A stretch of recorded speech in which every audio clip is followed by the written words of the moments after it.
तो हम लोग सबसे पहले पहला क्वेश्चन देखेंगे। देखिए क्या दिया हुआ है, वह छोटी सी छोटी संख्या ज्ञात करें जिसे 16, 24, 30 से भाग देने पर क्रमशः 6, 14 और 20 से फल बचे। ठीक है, सो ये बेसिकली एलसीएम एचसीएफ का जो है क्वेश्चन है। ठीक है, लासा और मासा वाले चैप्टर का। ठीक है, कैसे सॉल्व करेंगे इसको, देखिए यहां पे सॉल्व करते हैं इसको। आप देखिए ध्यान से,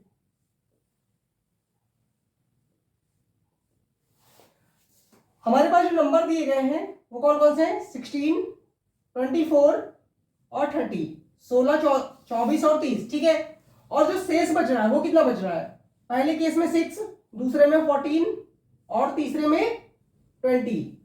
तो अगर आप देखें तो ये क्या होता है, ये डिविडेंड है ऊपर वाले, है ना, जिसको हिंदी में भाजक बोलते हैं।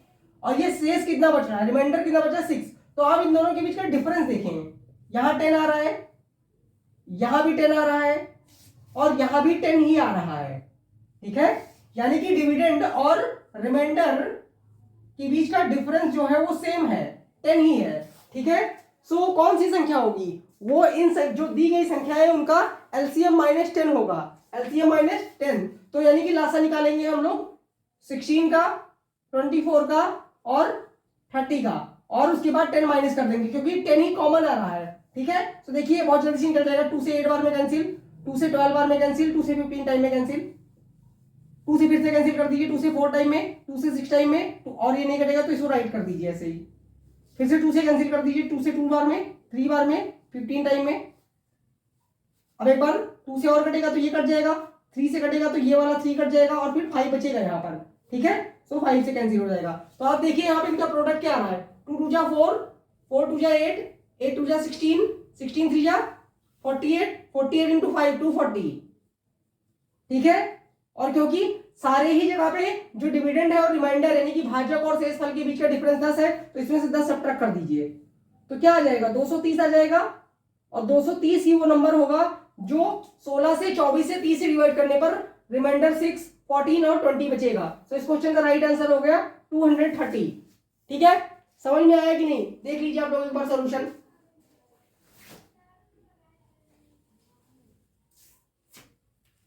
ठीक है, क्लियर है। अब नेक्स्ट क्वेश्चन करेंगे। नेक्स्ट क्वेश्चन देखिए, सर्कल से रिलेटेड यानी मेंसुरेशन वाला टॉपिक से। ये क्या दिया है, किसी वृत्त के परिमाप यानी सर्कमफेरेंस और त्रिज्या यानी आर के बीच का अंतर 37 है, 37 डिफरेंस दे रखा है। सर्कमफेरेंस और रेडियस के बीच का डिफरेंस जो है वो 37 है।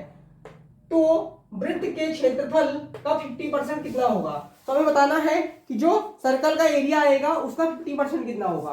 ठीक है, तो देखिए सबसे पहले यहाँ पे जो की है वो ये निकालना कि हम जो है परिमाप और रेडियस के बीच का डिफरेंस कैसे निकालते हैं, रेडियस कैसे फाइंड करेंगे। सबसे पहले तो रेडियस ही निकालना पड़ेगा। देखते हैं, सॉल्व करते हैं इसको। हम जानते हैं कि सर्कमफेरेंस क्या होता है, 2 पाई आर होता है।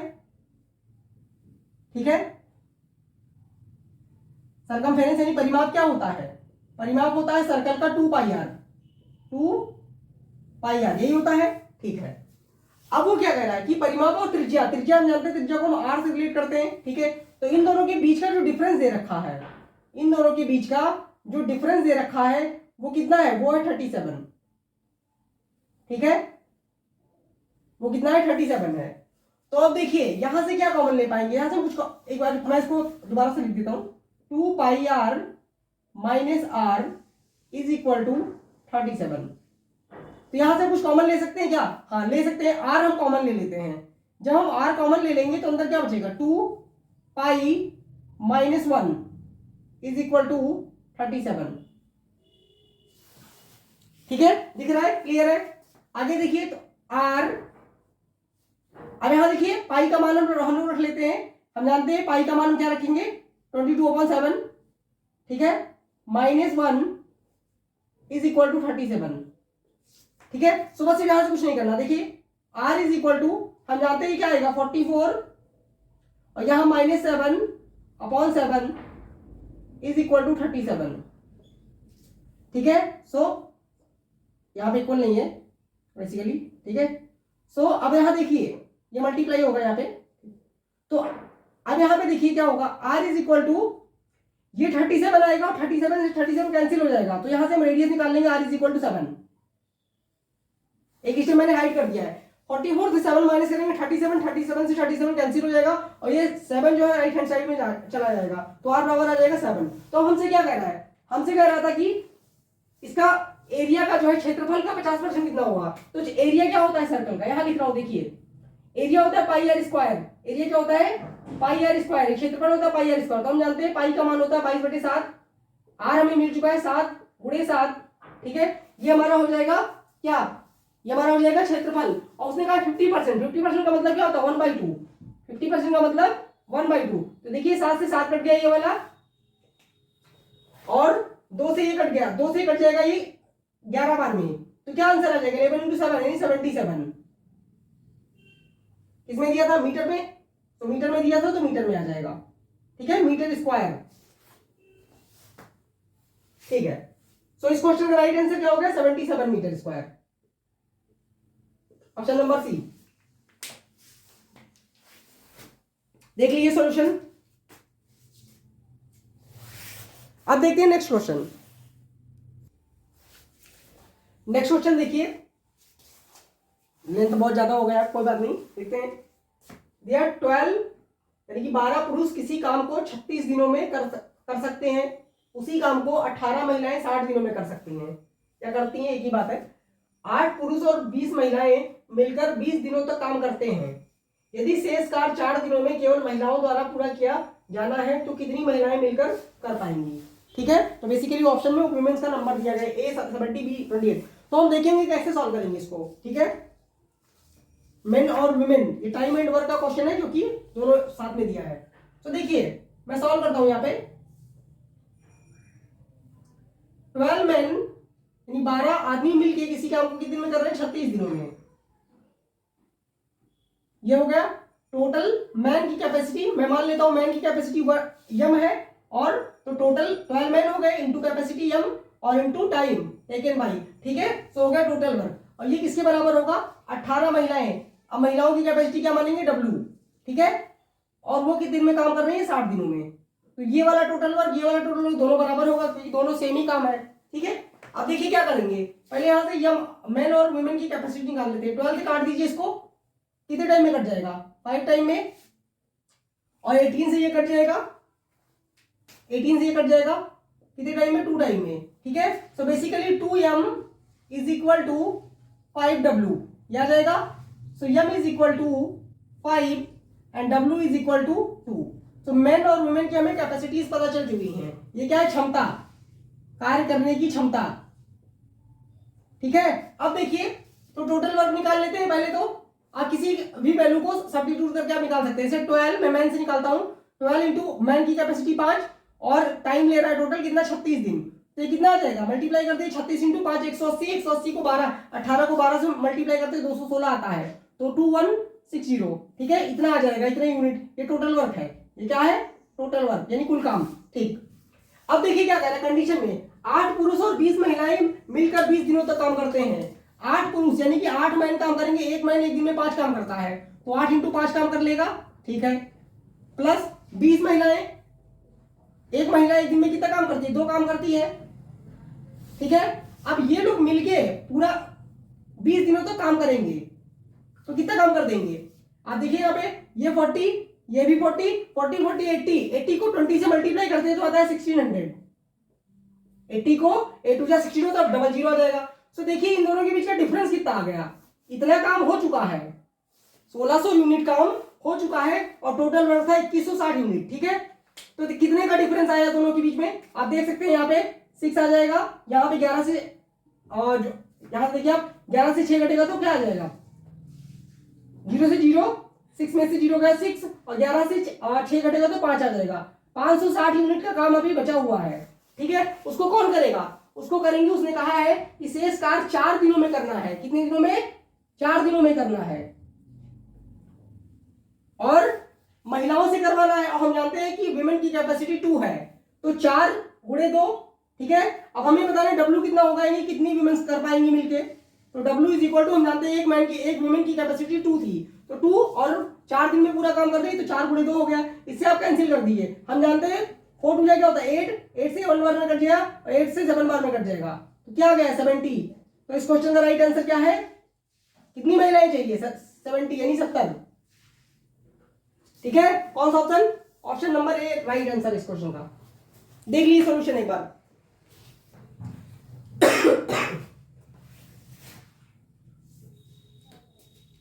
ठीक है, अब करेंगे नेक्स्ट क्वेश्चन।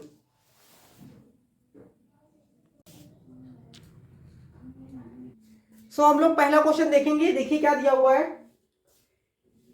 कह रहा है यदि किसी भिन्न के अंश में 150% की वृद्धि कर दी जाती है, ठीक है, और भिन्न के हर में 20% की वृद्धि कर दी जाए, तो परिणामी भिन्न 10/9 हो जाती है। मूल भिन्न का 200% क्या होगा। तो हमें बताना है कि जो भिन्न पहले थी उसका 200% यानी कि 2 टाइम क्या होगा। ठीक है, तो देखिए कैसे सॉल्व करेंगे।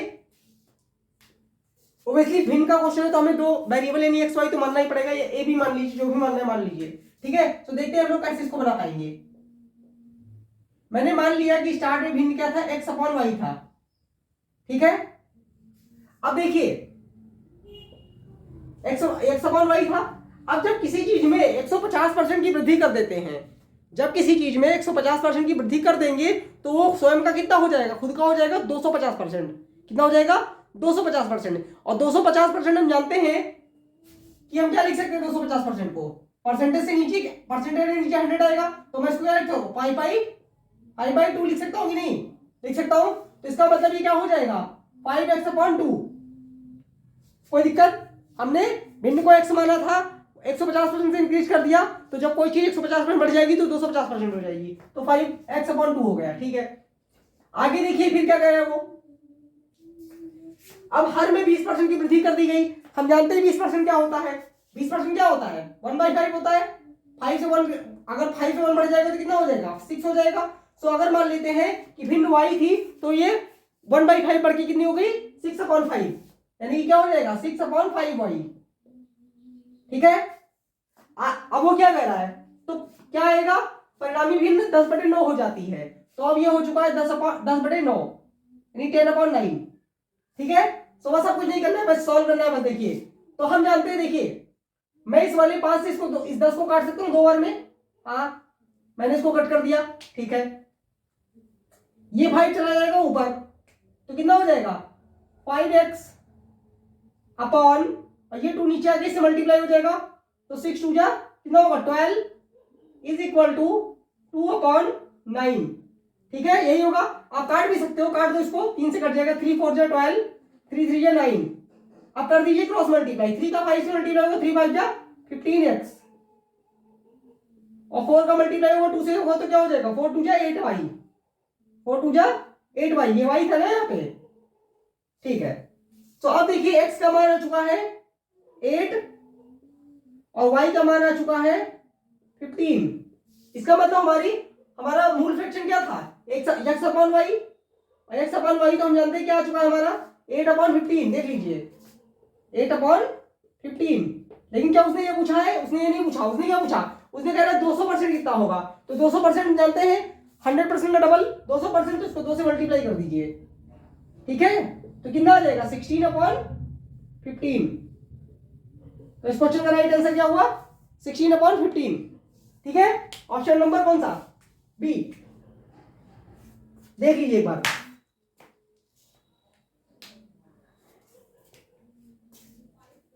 ठीक है, अब करेंगे नेक्स्ट क्वेश्चन। अब नेक्स्ट क्वेश्चन देखेंगे। नेक्स्ट क्वेश्चन देखिए क्या दिया हुआ है। एक बेलन का कुल पृष्ठीय क्षेत्रफल 266 पाई है। यदि बेलन का वक्र पृष्ठीय क्षेत्रफल 168 पाई है तो बेलन का आयतन क्या होगा। ठीक है, ये बेसिकली मेंसुरेशन 3D से क्वेश्चन है और टोटली फॉर्मूला ओरिएंटेड है। ठीक है, अगर आपको फॉर्मूला नहीं आएगा तो ये क्वेश्चन एग्जाम में हिलेगा भी नहीं। ठीक है, तो देखिए कैसे सॉल्व करेंगे इसको।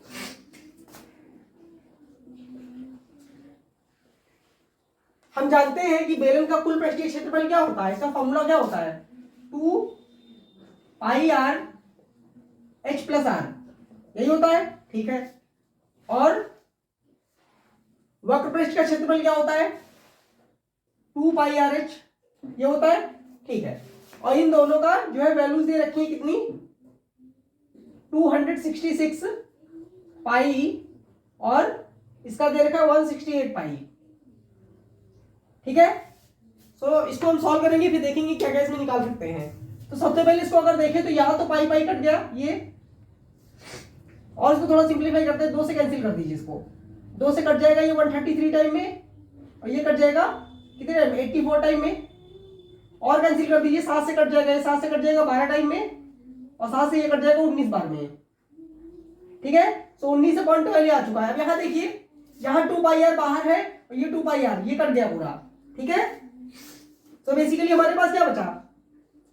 h plus r is equal to 19 and नीचे क्या बचा हुआ है? h is equal to 12।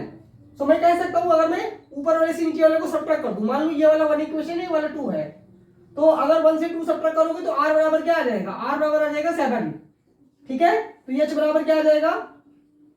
h बराबर आ जाएगा 12, ठीक है। तो हमें रेडियस और हाइट के वैल्यूज जो है वो मिल चुकी हैं। अब हम हमें क्या निकालना है? हमें निकालना है वॉल्यूम। सो वॉल्यूम क्या होता है? सिलेंडर का वॉल्यूम क्या होता है? वॉल्यूम होता है pi R square H, pi R square H. तो बस देखिए पाई का मान क्या होता है? 22/7, नहीं तो हमें क्वेश्चन में बताया जाएगा अगर कुछ और होगा तो। आर बराबर हम जान चुके 7 का स्क्वायर आ चुका है, तो 7 × 7, और हाइट हमारी 12 है। तो बस देखिए 12 7 7 कैंसिल हो गया,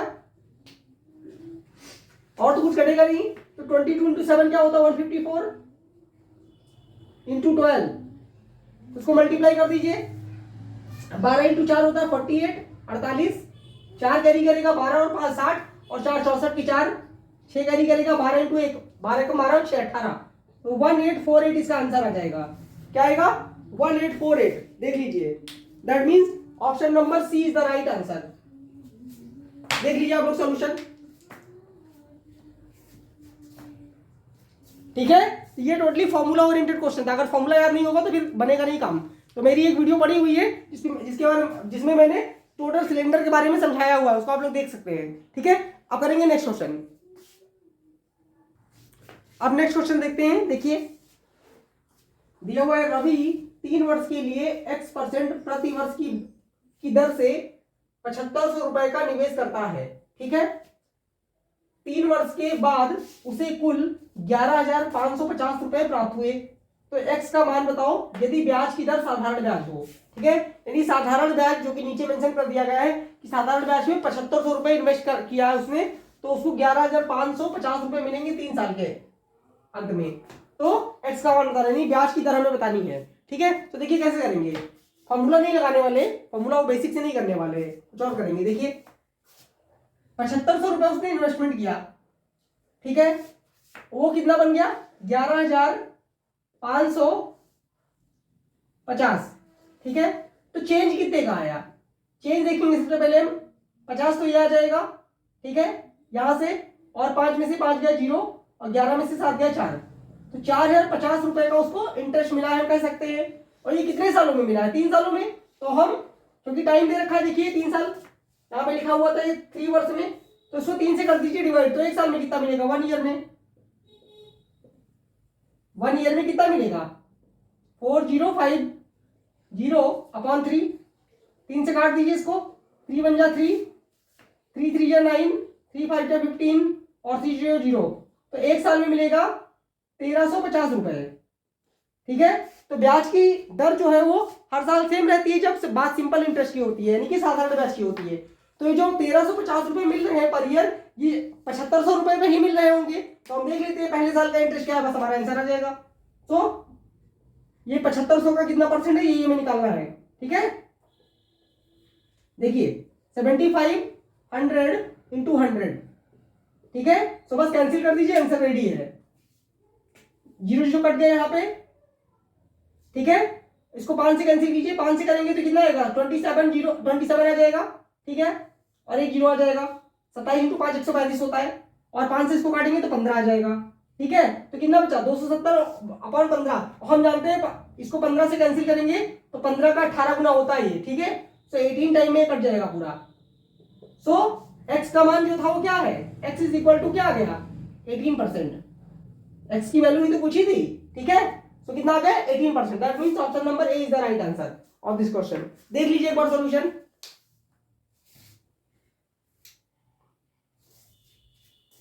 ठीक है, एग्जाम में हम फॉर्मूला अवॉइड करते हैं जो लगाना होता है, इसीलिए नए नए अप्रोच सीखते हैं। अब देखेंगे नेक्स्ट क्वेश्चन। अब देखेंगे नेक्स्ट क्वेश्चन। नेक्स्ट क्वेश्चन देखिए क्या लिखा हुआ है। कह रहा है किसी नाव द्वारा धारा के अनुकूल 4 घंटे में और धारा के प्रतिकूल 8 घंटे में तय की गई दूरी 280 किलोमीटर है, ठीक है, और धारा की गति 5 किलोमीटर प्रति घंटे है। तो स्थिर जल में 500 किलोमीटर तय करने वाले तय करने में नाव द्वारा लगने वाला समय बताइए, ठीक है। तो बेसिकली हमें नाव की स्पीड बतानी है, यानी कि हमें क्या बताना है, ठीक है, हमें बताना है कि नाव जो है कितना समय लेगी अगर स्थिर जल में 500 किलोमीटर उड़ जाएगी, ठीक। सो देखते हैं इसको कैसे सॉल्व करेंगे, ठीक है। तो देखिए इसको कैसे सॉल्व करते हैं। क्या दिया हुआ है, हम जानते हैं जब नाव धारा के साथ जाती है तो नाव की स्पीड यानी कि नाव की गति और धारा की गति को ऐड करते हैं यानी जोड़ते हैं। तो पहले नाव जा रही है जब धारा के साथ में, तो क्या होगा, धारा की स्पीड हमें दिया हुआ है 5 किलोमीटर पर घंटे है, ठीक है। तो नाव की स्पीड हमने x मान ली और धारा तो 5 किलोमीटर प्रति घंटे रफ्तार से दिया ही है, और ये 4 घंटे चल रही है, 4 घंटे में चलेगी, ठीक है। फिर उसने क्या कहा, उसने कहा और क्या चलेगी वो, और वो 8 घंटे में कुछ जाएगी। फिर से नाव की गति x और धारा की गति -5, ठीक है, क्योंकि जब प्रतिकूल दिशा में जाती है तो जो धारा होगी वो नाव को अपोज करेगी यानी कि उसको अपने से दूर ढकेलेगी, ठीक है। तो ये 8 घंटे चले गए, और ये वाला डिस्टेंस और ये वाला डिस्टेंस दोनों मिलाकर के कितना चला है उसने, 280 किलोमीटर। ये देखिए तो ये कितना हो गया 280 किलोमीटर, ठीक है। तो बस इसको एक इक्वेशन सॉल्व करना है और आंसर आ जाएगा। देखिए कैसे, मैं 4 से इसको कैंसिल करता हूं, 4 1 जा 4, 4 2 जा 8 और 4 7 जा 28, कट गया, ये 70 आ गया।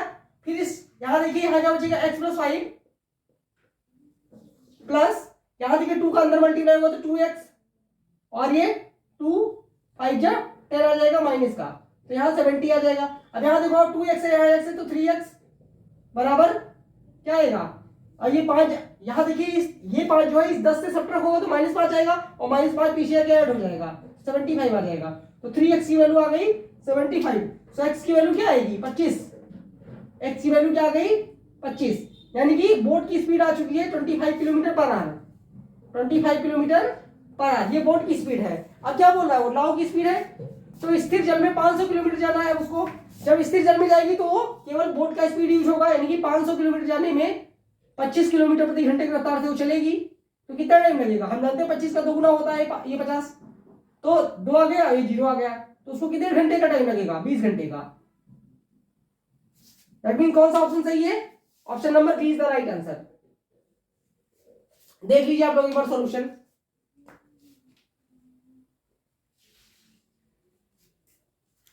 ठीक है, अब करेंगे नेक्स्ट क्वेश्चन। नेक्स्ट क्वेश्चन देखिए क्या दिया हुआ है। एक आदमी ने 1500 रुपए में घड़ी खरीदी और इसे x% के लाभ पर बेच दिया और उसे 16x - 60 रुपीज का लाभ हुआ, तो घड़ी का विक्रय मूल्य बताना है, ठीक है। तो देखिए इसको कैसे सॉल्व करेंगे। हमें दे रखा है 1500 रुपए में उसने घड़ी को खरीदा है, ठीक है, और x% के लाभ पे बेच दिया। तो जब कोई चीज हम सेल करते हैं तो क्या करते हैं, अगर x% पे बिका है तो अपने से 100 + x% पे बिका होगा, यही तो होगा, क्यों, हम कह सकते हैं, ठीक है। अच्छा, तो ये हो गया सेलिंग प्राइस। अगर आप देखो तो ये सेलिंग प्राइस होगा कि नहीं, ठीक है, लेकिन उसे लाभ कितना हुआ 16x - 60। सो मैं इसको कैसे कह सकता, मैं ये भी तो कह सकता हूं कि 1500 प्लस इसमें मैं क्या करता हूं 16x - 60 ये ऐड कर दूं तो ये भी सेलिंग प्राइस होगा। अगर मैं ये ऐड कर दूं तो ये भी तो सेलिंग प्राइस होगा, हाँ बिल्कुल। तो आप देखिए यहाँ पे इस पहले वाले को यहाँ से तो ये 2 जीरो कट गए, 15 का अंदर मल्टीप्लाई हो जाएगा तो 15x हो जाएगा,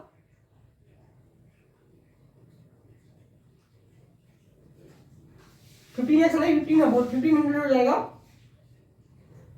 प्लस 15x हो जाएगा, इज इक्वल टू, क्योंकि ये सेलिंग प्राइस है और ये वाला पूरा भी सेलिंग प्राइस है, तो यहां क्या होगा देखिए, अगर मैं ये 60 यहां से घटा दूं तो क्या आएगा 1440 और प्लस 16x। देखिए इतना पहले, यहां तक कोई दिक्कत परेशानी नहीं बताइए, ठीक है। सो अब देखिए क्या करना है, नंबर वाले एक साइड में, वेरिएबल वाले एक साइड में, तो ये 15x उधर जाके माइनस होगा तो हो जाएगा x, और 1500 से 1440 माइनस होगा तो आ जाएगा 60। सो यानी कि उसे x का मान आएगा 60 और उसने x% की जो है प्रॉफिट पे, लाभ पे बेचा था, तो हमसे पूछा है कि सेलिंग प्राइस क्या होगा, यानी कि विक्रय मूल्य। तो हमें 1500 रुपए पे, मैं यहां देखिए, यहां लिख रहा हूं, यहाँ पे यहां देखिए आपको 1500 रुपए पहले था इसका क्रय मूल्य, 60% का अगर लाभ हो रहा है तो यानी कि 60% लाभ होने के साथ खुद का 160% हो जाएगा, अपॉन में 100, 2 जीरो कट गए तो 16 इंटू 15 क्या होता है 240 और 1 जीरो आ जाएगा, तो विक्रय मूल्य क्या आ जाएगा 2400। देख लीजिए आप लोग,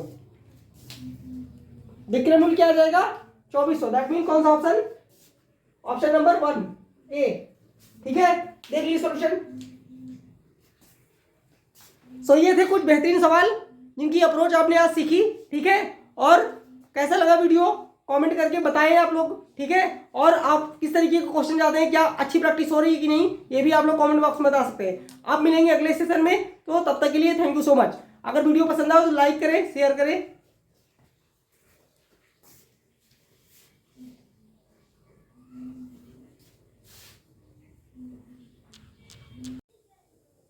ठीक है, और देखिए इसके बारे में क्या दिया हुआ है, मैं आपको पढ़ के बताता हूं। कह रहा है बार ग्राफ पुलिस की परीक्षा में बैठने वाले प्रतिभागियों के बारे में बताता है, ठीक है।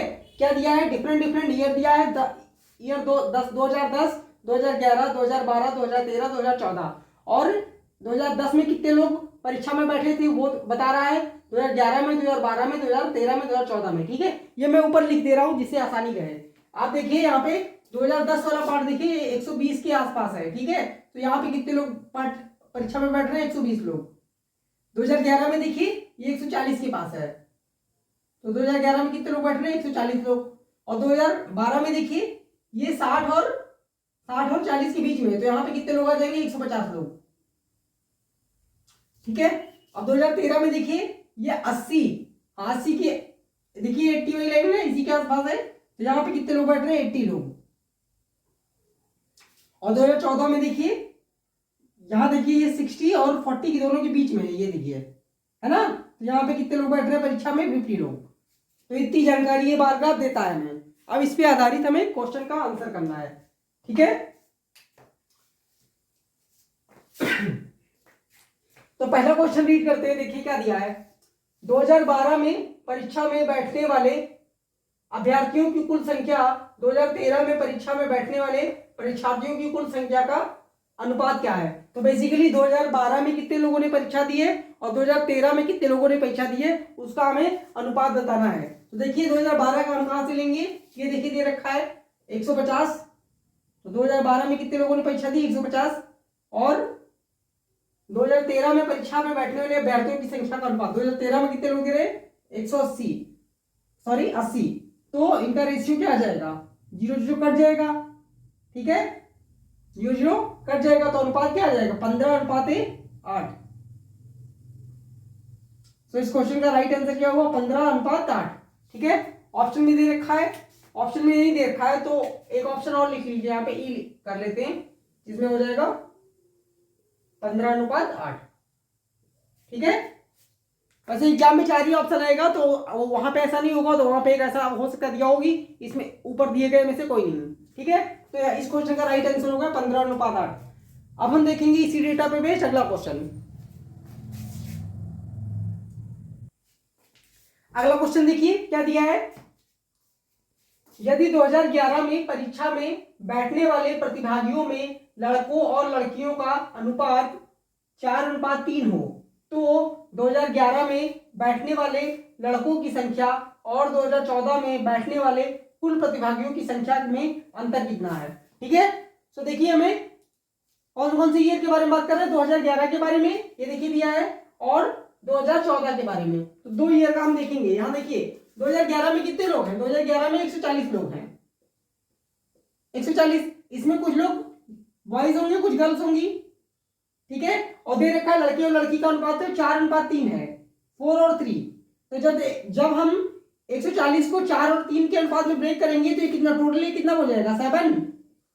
तो 7 किसके इक्वल होगा, 140 के। 140 के 7 का मतलब 140, तो 1 का मतलब कितना आएगा, 1 का मतलब कितना आएगा, 20। ठीक है, तो हमसे कह रहा था कि बॉयज की संख्या में डिफरेंस बताना है, तो बॉयज कितने हो जाएंगे, इसको 20 से मल्टीप्लाई कर दीजिए, तो 20 × 4 कितना होता है, 80। अब आगे क्या कह रहा है, 2014 में कुल कितने हैं, 2014 में देख लीजिए, देखिए 50 लोग हैं कुल। ठीक है, तो 2014 में कितने लोग हैं, 50, और 2011 में हमें पता चल चुका है बॉयज हैं, बॉयज कितने हैं, बॉयज हैं 80। तो दोनों का डिफरेंस क्या आ जाएगा, सब्ट्रैक्ट कर दीजिए इसमें से, तो दोनों का डिफरेंस आ जाएगा 30। तो इस क्वेश्चन का राइट आंसर क्या हुआ, 30। ठीक है, ऑप्शन नंबर सेकंड देख लीजिए।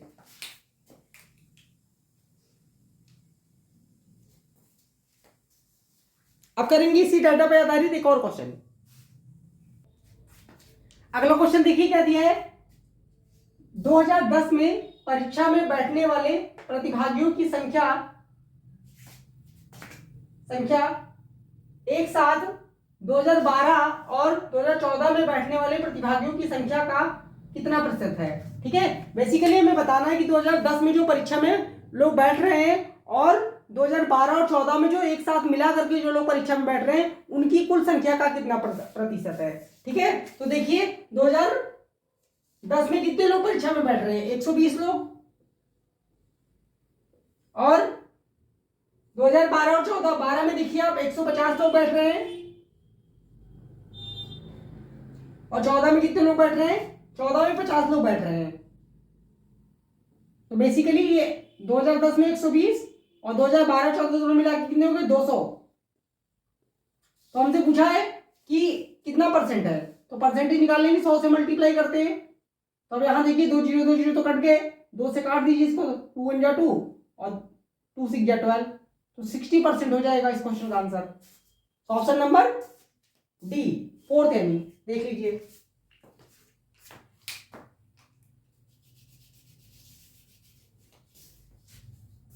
ठीक है, समझ में आ रहा है। अब करेंगे एक और नेक्स्ट डेटा इंटरप्रिटेशन। अगला डीआई सेट देखिए क्या दिया है, दिया हुआ है एक संगठन में विभिन्न विभागों में कुल कर्मचारियों की संख्या तथा उनमें पुरुषों की संख्या का प्रतिशत। तो यानी देख लीजिए किसी संगठन में विभागों के नाम जो दे रखे हैं, आईटी, लेखा, उत्पादन, एचआर, विपणन और सेवा, और कुल संख्याएं दे रखी है डिफरेंट में, और पुरुषों का परसेंटेज दे रखा है। तो हम जानते हैं कि कुल कर्मचारियों की संख्या क्या होगी, पुरुषों की संख्या प्लस महिलाओं की संख्या।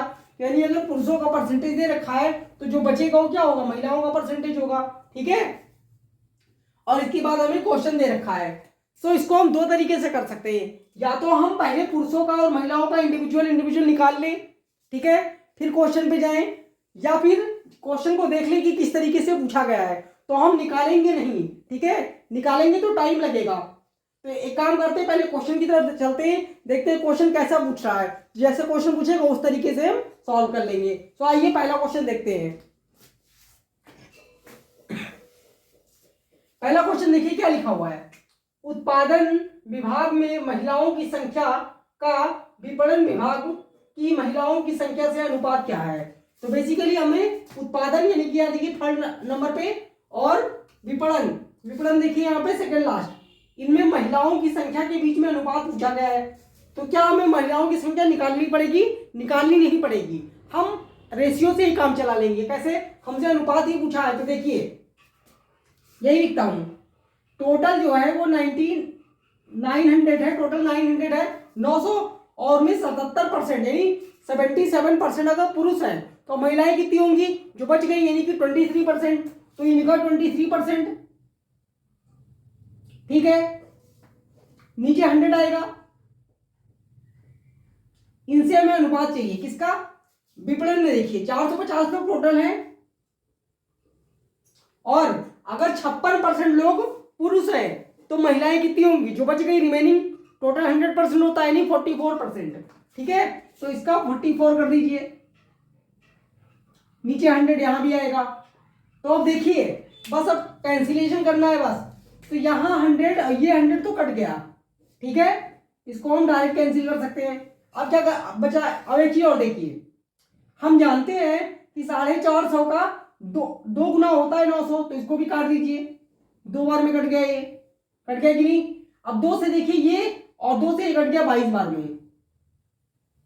तो बेसिकली ऊपर क्या बच गया 23 और नीचे क्या बच जाएगा ये 22। तो रेशियो आ गया हमारा 23:22, यानी महिलाओं की का जो अनुपात बुझाता हो क्या हो जाएगा 23:22। देखिए किसी ऑप्शन में दे रखा है क्या, हाँ option number third, option number third is the right answer. Second नहीं मार्क करना है क्योंकि वहां पे 22:23 दे रखा है। तो इस क्वेश्चन का आंसर क्या हो गया 23:22, ठीक है। देख लीजिए आप लोग। अब करेंगे नेक्स्ट क्वेश्चन। अगला क्वेश्चन देखिए क्या दिया है, सभी विभागों में मिलाकर कर्मचारियों की कुल संख्या कितनी है। तो सभी विभाग कौन से हैं, ये देखिए यही वाले तो हैं, आईटी, लेखा, उत्पादन, विभाग। तो इनमें हमें टोटल करना है, तो टोटल कर लेते हैं, यही कर देते हैं। देखिए लास्ट में सब में 0 है तो 0 आ जाएगा। 4 और 5 9 9 6 15 15 और 2 17 17 और 4 21 21 के 1 आ जाएगा, 21 के 1 आ जाएगा, 2 कैरी कर जाएगा। 8 और 2 जोड़ दीजिए इसमें 10 2 12 12 9 21 21 3 24 24 4 28 28 और 5 33, यानी 3310। तो ये देखिए option number second is the right answer, ठीक है। देख लीजिए। तो ये तो बहुत ही आसान क्वेश्चन था। अब इस डेटा पे आधारित करेंगे दूसरा क्वेश्चन। अगला क्वेश्चन देखिए क्या दिया है, एचआर विभाग में कर्मचारियों की कुल संख्या उत्पादन तथा सेवा विभाग की महिलाओं की कुल संख्या से कितना अधिक या कम है, ठीक है। तो बेसिकली हमें एचआर देखिए यहां पे दिया गया, ये वाला देखिए यहाँ पे एचआर में कुल कितने लोग हैं 360 और हमसे क्या कर रहे हैं उत्पादन तथा सेवा। उत्पादन में देखिए और सेवा, इन दोनों में हमें बताना है महिलाओं की संख्या।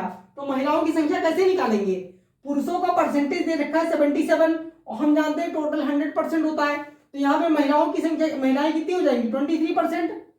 23% किसका निकालेंगे 900 का।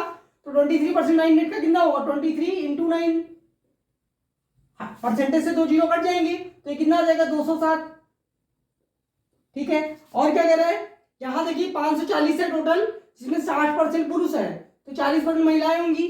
तो 540 के 40% कैसे निकालेंगे, 540 का 40%, 2 जीरो कट गए और 54 इंटू 2 कितना होता है, 54 इंटू 2 होता है 108 और 54 इंटू उसको डबल कर दीजिए 216, यानी 54 इंटू 4 कितना हो गया 216। तो 207 में 216 ऐड कर दीजिए तो कितना आ जाएगा 423 और हमसे पूछा इन दोनों में डिफरेंस कितने का है, ठीक है। तो देख लीजिए इन दोनों में कितना डिफरेंस है 63 का। तो इस क्वेश्चन का राइट आंसर क्या होगा 63। अच्छा पूछा था कि ज्यादा है कि कम है, तो महिलाएं जो है ज्यादा हैं और टोटल की संख्या से, तो क्या हो जाएगा पूछा था कितना महिलाओं की कुल संख्या से कितना अधिक या कम है, तो कम है। तो इसका मतलब option number A is the right answer, 63 कम है, ठीक है। अब करेंगे इसी डेटा पे आधारित एक और क्वेश्चन। अगला क्वेश्चन देखिए क्या दिया है, एचआर और लेखा विभाग में मिलाकर महिलाओं की संख्या का इन्हीं विभागों में मिलाकर पुरुषों की संख्या से क्रमशः अनुपात क्या है। तो बेसिकली अनुपात बताना है महिलाओं पुरुषों में जो विभाग के नेम दिए गए एचआर और लेखा विभाग में, ठीक है। तो आइए देखिए कैसे करेंगे इसको। एचआर लेखा विभाग यहाँ पे है और एचआर जो है हमारा यहाँ पे 4th नंबर पे है। सबसे पहले देखते हैं लेखा में देखिए अगर, तो यही लिखता हूं, ठीक है। 220 लोग टोटल हैं, जिसमें 65% क्या है, पुरुष हैं। ठीक, और अब बात करते हैं, क्योंकि दोनों विभाग का कंबाइन कर रहा है, तो उसके बाद एचआर विभाग में देखिए, एचआर में 360 लोग टोटल हैं प्लस 360, इसको मैं कहीं और लिखता हूं, यहां नहीं लिखा, यहां लिखूंगा, देखिएगा, हाँ शायद, ठीक है। तो एचआर लेखा में देखिए, सबसे पहले एचआर और लेखा दोनों का बोल रहा है, तो पहले लेखा का लिख लेते, 220 का 65% प्लस एचआर 360 का 35%। 100 में नहीं लिख रहा है क्योंकि वो कट जाएगा बाद में। अब नीचे सेम 220, अब अगर 65% पुरुष है तो महिलाएं कितनी होंगी, 35% प्लस 360, अब अगर 35% पुरुष है तो महिलाएं कितनी होंगी, 65%। सो बस इसको सॉल्व करके हमें रेशियो बताना है, ठीक है।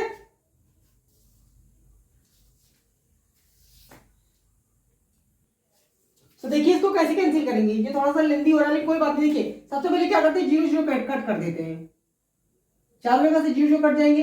अब देखिए और कुछ कट रहेगा, हाँ 2 से और कैंसिल कर सकते हैं, 2 से इसको काट दीजिए 11 बार में, 2 से ये भी कट जाएगा 11 बार में, 2 से ये कट जाएगा 18 बार में, और 2 से ये कट जाएगा 18 बार में। 100 बार में मल्टीप्लाई ही करना पड़ेगा और कोई ऑप्शन नहीं है। तो 65 इंटू 11, 11 इंटू 5 क्या होता है, 55, 5 कैरी 11 इंटू 6 66 और 5 71 71, ठीक है।